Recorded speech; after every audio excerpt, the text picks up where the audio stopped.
everyone. I'm here with Dave from AddToCart. How you doing, Dave? Good. How are you? Thanks for having me. Of course, yeah. Thanks. I think this will be a great video because what we want to talk about in this video is about Etsy ads, and I think it's something that a lot of people know we have with Etsy, but maybe don't know that much about it, and it can really help with sales. I'm so glad that you're on here to teach us more about Etsy ads. Absolutely. Yeah. And mainly want to talk about, high budget versus low budget and the different nuances between those, because a lot of people just pick one path. They take that path and they don't know exactly where they're at. And I have found in my experience and with my students' experiences that if you follow one pathway, either low budget or high budget, you're able to see what's coming next much easier, scale much easier. And if you understand what could happen with each strategy, you're much better off. Nice. All right. Yeah, let's get into it. I think I'm glad you're going to mention those because I don't even know about high budget and low budget. So this is going to be good for me too. But first, my first question is, in your experience, why do Etsy sellers struggle with ads? Great question. I have found that Etsy sellers struggle with ads the most because of it is a very deeply emotional situation. You're spending your hard-earned money to sell your creative works. So of course, if it doesn't go right, then you're putting your money on the line, you're putting your emotions on the line. And a lot of people make decisions based on emotions rather than data. And if we can understand what data to look for, what might happen if you do this, if X, then Y, it takes the emotion out of it and it helps sellers sell more on Etsy. Nice. Yeah, follow the data, not emotions. I love that. All right. So you talked about earlier about low budget and high budget. I don't know the difference. So let's talk a little bit about what are the benefits and pitfalls of a low budget strategy and what is it? Good question. So with low budget Etsy ad strategy, let me be clear on this. It's not that you're always going to stay low. You're not always going to stay on a low budget. You will start low and then use what is spent to scale up from there. So when I say low versus high budget Etsy ads, this is something I kind of have coined, if you will. I don't know about other creators or coaches in the space, but that's the big thing, is that you're not starting or staying rather at a low budget. You want to scale up. You want to sell more on Etsy. Everybody does. But if you start with a high budget, you might not have that budget. You might be stressed if you do force yourself to spend that money. So with a low budget Etsy ad strategy, you start low, let's say $5 to $10. And in these situations, the algorithm oftentimes spends that amount much easier. Because here's a big thing that a lot of people face, and maybe your audience would recognize this, is that if you set it very high, it might not spend that amount. It might fall flat on its face and be very fickle or very stubborn. When the whole point is that you want it to spend more, so that way you can, of course, cut out the ones that aren't profitable, but keep the ones that are. In that situation, you're making plenty of money, but in order to try to do that with a high budget, it might just not happen. Etsy might just be stubborn. So with a low budget, you start low and you watch it for it to spend your entire budget. That's what you want to see before you increase the budget. Before you increase your max budget with a low Etsy ads budget strategy, you want to see it spending, and this goes for high budget as well, but you want to see it spending anywhere from 60 to 90% of your daily budget every single day. That alone is a great indicator that when you do increase it, it will actually spend that amount again. So you're avoiding that fickleness or that stubbornness of the Etsy ads algorithm. So you start with a low budget and then you inch your way up from there. You don't just max it out after you see that. If you start at $5, it's much safer and it's much more predictable. Oftentimes I've logged into student stores and seen $5 a day having a much higher ROAS and selling more products than somebody set at $100 a day with the budget on average spending $25 a day. So I know that was a lot, and I actually I'm trying to get back to your original question, but that is low budget there are a few things on low budget. Nice. Okay. Yeah. Yeah. I think I understand it now. So low budget is spending a lot less, but you're trying to figure it out, right? Like, so that's something that you're starting off as, just to get things going, start it out. So let's talk about the other end. And you mentioned a little bit about high budget strategy. What's the benefits and pitfalls of the high budget strategy?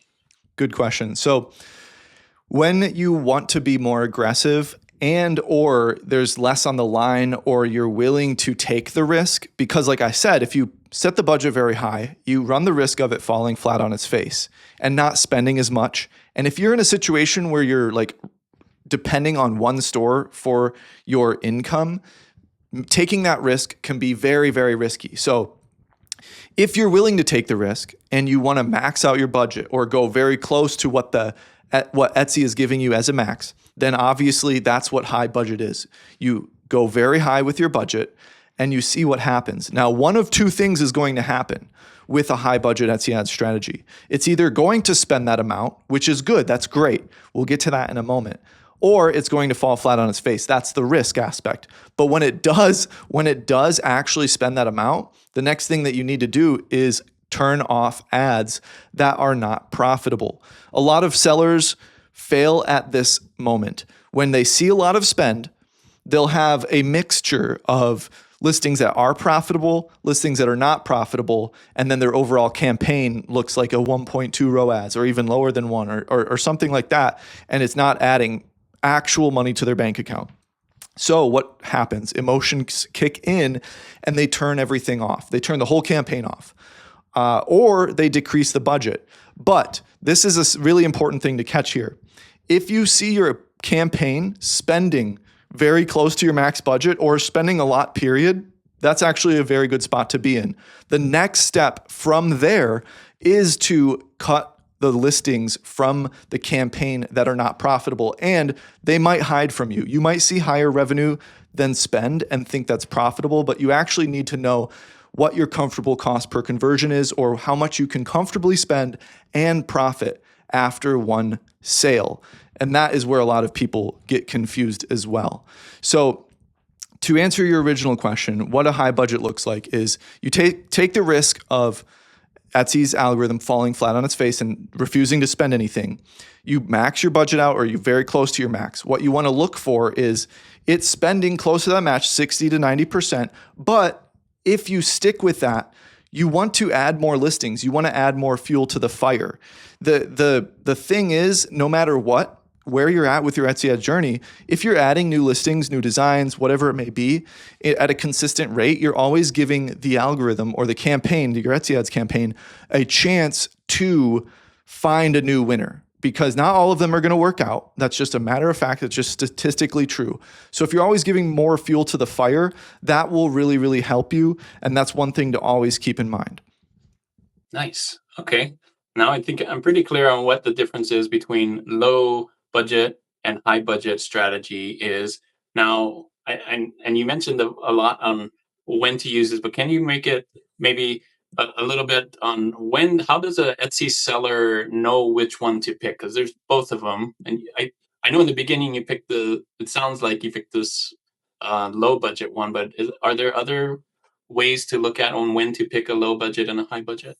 Yeah, absolutely. So you want to decide the right route that you want to take. And I have a video on this where I covered a little bit more in depth. It's high budget versus low budget Etsy ads strategy, where I talk a little bit more in depth. I'll link that video below. But just ask yourselves questions like these. Like, do I need speed or stability right now? Like, let's say it's like your second or third store and you really want it to move quickly. So you're going to choose high budget Etsy ad strategy. You want to see what happens when you max it out or go close to your max. Or if you need stability or you don't have the money to burn on ads and take that risk, then you want to choose low budget in the beginning. So, can you financially handle that ad volatility? Do I have strong enough listings to support a bigger budget? Sometimes you don't have enough listings, or those listings aren't commanding enough attention and ranking in the algorithm to even justify a higher ad spend. Sometimes that's the reason why when you max it out or get close to your max, that you're not spending that amount. The algorithm is choosing listings to give spend to. A long time ago, years ago, when it was called promoted listings, whatever you put your max at, it would actually spend that amount. And it was only just up to you to turn off what wasn't profitable. And it was very, very convenient. You could make a lot of money. But now the ads algorithm is also not only choosing who to put onto ads, they're also being very careful, based on conversion rate and things like this, to choose who's going to get that ad spend in the first place. So it's essentially about which route you want to take based on where you're at with that store. If it's your main income, be more careful, be more stable. If it's a second or third store that you're starting and you can take that risk, absolutely try high budget. Nice. Okay. Well, thanks so much. This has been a great interview. I guess my last question is, maybe can you give us some examples of what to do and when, so we can kind of see it in practice? Good question. So the biggest takeaway that I know I threw a lot of information out there. The biggest takeaway that I want viewers to get is that when you increase your budget, no matter if you're low or high budget, what you're looking for is your daily average spend to be anywhere from 60 to 100% of your set daily budget. The higher, the better. The higher it is spending on average each day closer to your max budget, the safer it is for you to actually increase it. If don't get me wrong, if you just double it or triple it or totally max it out after spending every $5 a day, it's likely to fall flat on its face. But if you go up incrementally, it's much safer. So the higher the percentages, no matter what strategy you're doing, the safer it is to increase it. The higher you increase it, the more chance it is going to fall on its face and decide not to spend. Also, another takeaway. So that's the first takeaway. The second takeaway I want to add is that when you do make changes to your budget, it will rock the boat. Whether it's a good change or a bad change, you can expect to see some volatility, a drop in views or sales sometimes. Other times, if your products are very strong and you're dominating, then you will just see an increase in revenue. But sometimes it can rock the boat, and don't be surprised by that. Don't change it a bunch. If you change something, commit to it, observe it, then decide based on data. Nice. All right. Very clear. Well, thanks so much for talking about low budget versus high budget ads. I'm excited to try these out myself on Etsy. Before we go, is there anything else you want to add to this interview? You mentioned before that you have like a video and stuff about it. Yeah, absolutely. I have a high budget versus low budget Etsy ad strategy I'll put it in the description below. Also, if you want help, I have free 10-minute consultation calls for my hands-on mentorship. I have a free Etsy ads cheat sheet, and I also just launched an app, AddToCartSEO. It does all your titles and tags for you based on data, based on structured signals, as well as an Etsy ads calculator where it can tell you very clearly based on Etsy your target ROAS, how much you can spend to actually profit. It's very powerful. It's essentially all my years of coaching into one tool, what people use the most. So I'll put that in the description as well, and we would love to have everyone. Nice, nice. And your YouTube channel's right there as well for those that are watching from my channel. You can go check out his channel. Well, thanks so much, Dave from Add to Cart. This has been great. I needed to learn more about Etsy ads anyway, so this has been very useful for me too. So thanks for being on my channel. I hope to see you soon again. Absolutely. Thank you so much for having me on, and I hope you have a beautiful day.